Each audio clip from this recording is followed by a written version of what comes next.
كتابه العزيز يا أيها الذين آمنوا اجتنبوا كثيرا من الظن إن بعض الظن إثم ولا تجسسوا ولا يغتب بعضكم بعضا أيحب أحدكم أن يأكل لحم أخيه ميتا فكرهتموه واتقوا الله إن الله تواب رحيم ونشهد أن لا إله إلا الله وحده لا شريك له أمر بكل فضيلة ونهى عن كل رذيلة ونشهد أن محمدا عبد الله ورسوله صلوات ربي وسلامه ورحمته وبركاته عليه وعلى آله وأصحابه ومن اتبع سنته إلى يوم الدين أما بعد واتقوا الله أيها المسلمون وتمسكوا بدينكم وحافظوا على علاقاتكم الطيبة والاحترام المتبادل.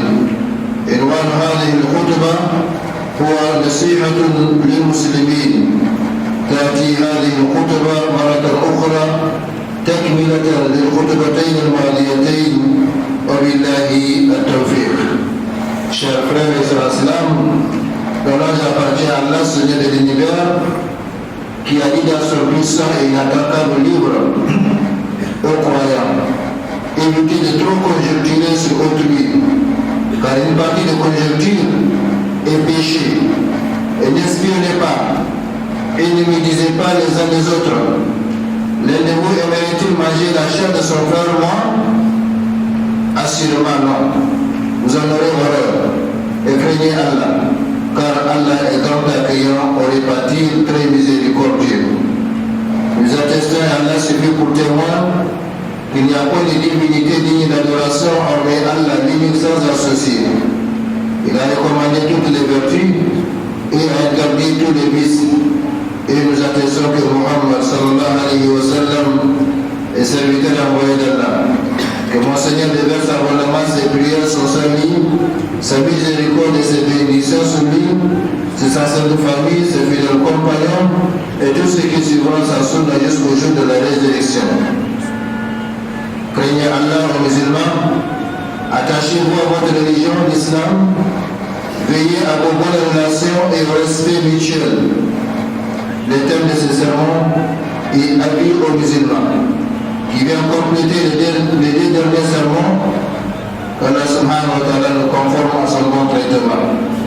Il n'y a pas d'étonnement qu'il se regroupe comme il s'agit du même thème réparti en trois parties. L'origine de ce sermon est un conseil que j'avais adressé en mai 2014 à moi-même, à ma famille, à mon entourage proche et lointain, à tous les musulmans en général et aux Nigériens en particulier, pour nous rappeler ensemble notre appartenance à l'islam. Une appartenance qui exige de nous l'observation des minimums de comportement familial et social, un minimum de savoir-vivre, d'acceptation des autres, de tolérance et de pardon. Sachez que la calomnie, la médisance et le comportage qui sont devenus aujourd'hui monnaie courante entre nous corrompent la religion, la vie présente et la vie future, et engendrent l'inimitié et la division entre les gens. C'est pourquoi le prophète sallallahu alayhi wa sallam a dit Ala ukhbirukum bi khiyarikum qalu bala ya Rasulullah qala alladhina idha ru'u dhukira Allah ta'ala thumma qala sallallahu alayhi wa sallam Ala ukhbirukum bi shirarikum المشاؤون بالنميمة المفسدون بين الأحبة الباغون للبراء العنة. رواه أحمد والبخاري في الأدب المفرد وصححه الشيخ الألباني. Le prophète sallallahu alayhi wa sallam a donc dit ne vais-je pas vous informer des meilleurs d'entre vous? Les compagnons disent si au messager d'Allah. Il dit ce sont ceux qui, quand on les voit, le rappellent, ils font penser à Allah. Ce sont ceux qui, quand on les voit, ils rappellent Allah, le très haut. Puis il dit, ne dois-je pas vous informer de pire d'entre vous? Ce sont les colporteurs. qui séparent les amis, les gens qui s'aiment mutuellement, qui cherchent les difficultés pour les innocents. Hadith rapporté par Ahmad et Al-Bukhari dans Al-Adab al-Mufrad et authentifié par Cheikh Al-Albani. Chers frères et sœurs, ces récits prouvent que les meilleurs serviteurs sont ceux qui, dès qu'on les voit, ils rappellent Allah de très haut. Il faut penser à Allah, et cela grâce à leurs bonnes actions, grâce à leurs bonnes paroles, grâce à leur bon comportement. En revanche, les pires des serviteurs d'Allah sont ceux qui comportent les mauvaises nouvelles pour s'aimer la division entre ceux qui s'aiment mutuellement dans les maisons, dans les services, dans les lieux de culte et de la société. Ils cherchent les défauts et les fautes des innocents afin de leur créer des problèmes.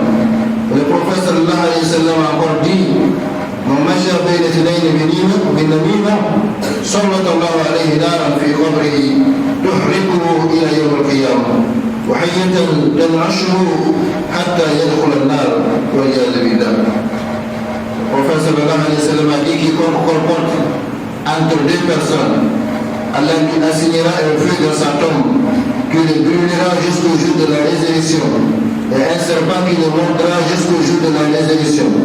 Et dans un autre hadith, il dit, sallallahu alayhi wa sallam, quiconque sème l'inimitié entre deux personnes, qu'il cherche sa place dans le feu.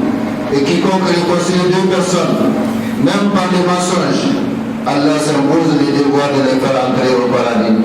Que Allah subhanahu wa ta'ala nous fasse comprendre.